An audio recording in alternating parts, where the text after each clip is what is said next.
Ma al primo tempo effettivamente eravamo un po' contratti, loro giocavano bene alla palla, si muovevano bene, volevano fare i 3 punti come noi perché loro stanno in lotta per la salvezza per i playoff e siamo forse scesi in campo con meno determinazione rispetto alle altre volte e questo ci ha un po' frenato. Poi il mister ha fatto dei cambi, ha cercato di smuovere un po' giocatori che magari all'inizio erano un po' contratti per dare un po' più di brio alla squadra, ecco, diciamo così.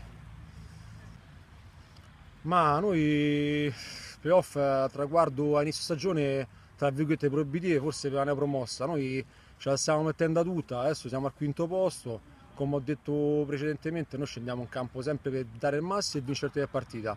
Abbiamo perso contro col Cotto la settimana scorsa, una squadra sicuramente ancora alla nostra portata.